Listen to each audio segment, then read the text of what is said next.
Imagine being plunged into darkness. Not just the absence of light, but the darkness of losing everything. Your freedom, your family, your sense of safety. For two women, Emily and Doron, this nightmare became their reality after the horrifying events of October 7th.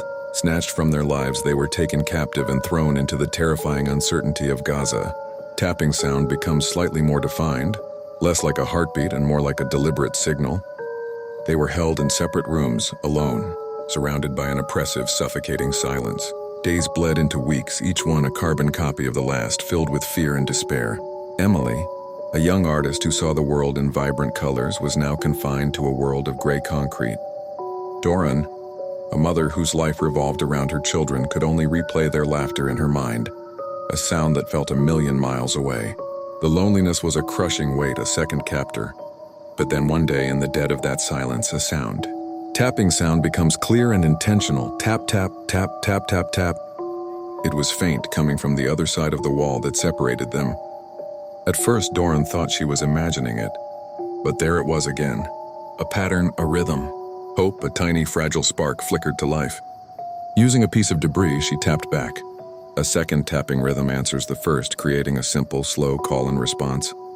A conversation began, not with words, but with knocks and scratches. Tap, tap. Are you there? Tap, tap, tap.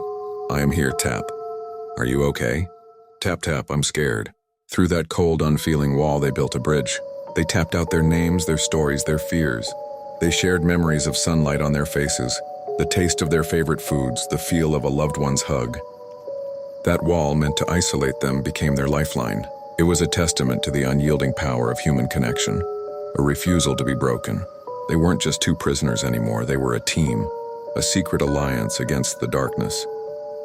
They promised each other they would survive. They promised they would see the sun again. Sound of a sudden loud commotion, shouting, doors breaking, then silence.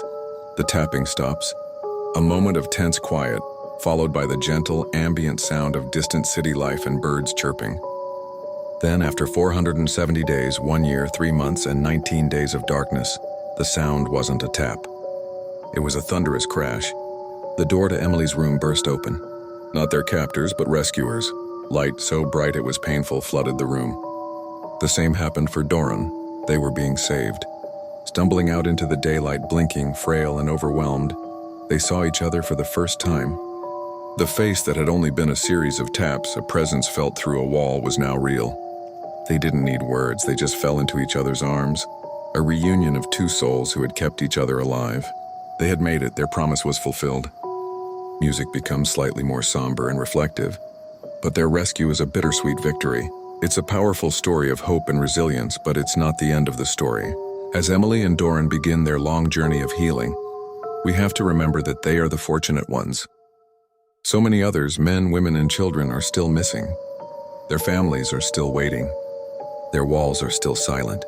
So as we celebrate this incredible story of survival, let's not forget those who are still in the dark, waiting for their own tap on the wall, waiting for the light to finally break through.